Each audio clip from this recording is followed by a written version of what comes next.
Bonjour, c'est Marianne de Kamala Yoga. Aujourd'hui, je voudrais vous parler ou vous reparler de la question de la douleur chronique.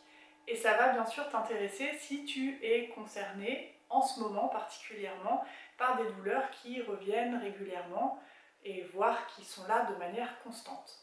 Donc j'ai déjà parlé de la douleur, de la conception que j'en ai. Je t'invite, si ça t'intéresse, à aller voir les vidéos en lien avec celle-ci qui parlent de ce sujet.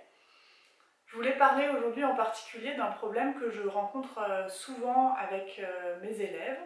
Souvent les personnes viennent me voir un peu tard en fait dans leur parcours, quand elles ont déjà mal depuis longtemps.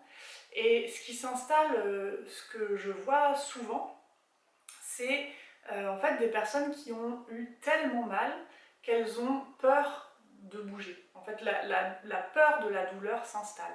À force d'avoir mal quand on répète un mouvement, par exemple, je peux donner l'exemple d'une tendinite tout simplement.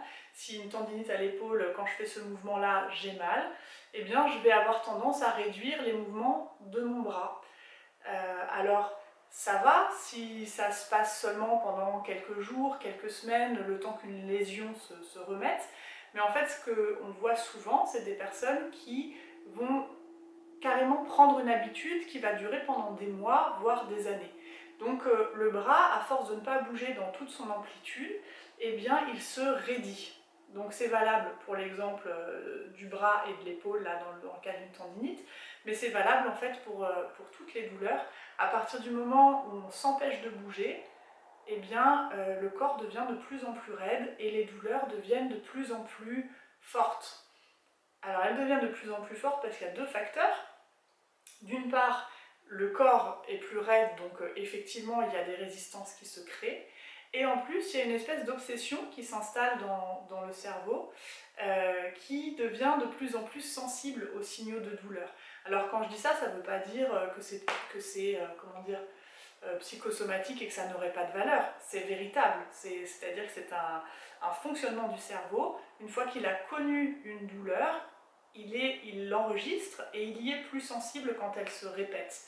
Donc forcément, lui, il va avoir tendance à envoyer le message d'être prudent, de ne pas trop bouger, de faire attention.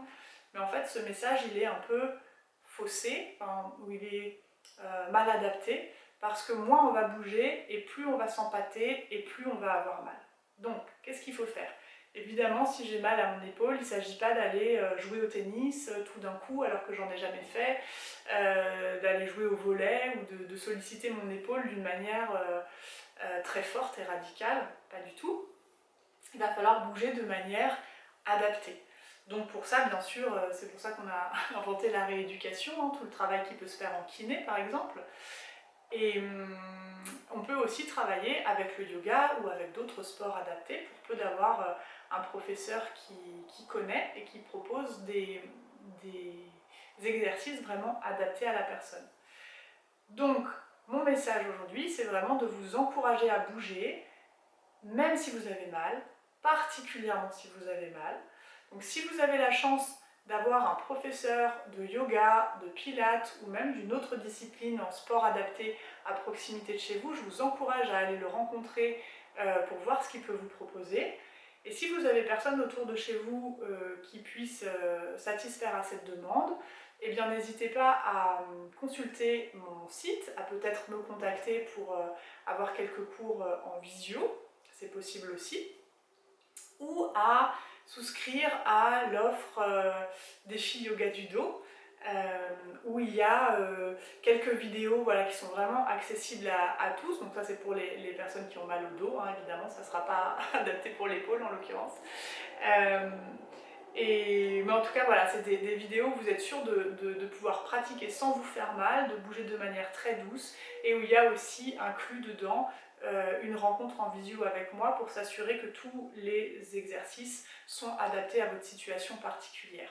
Donc c'est une option parmi d'autres. En tout cas, s'il vous plaît, prenez soin de vous. Bougez, bougez, bougez. Bonne pratique et bonne journée.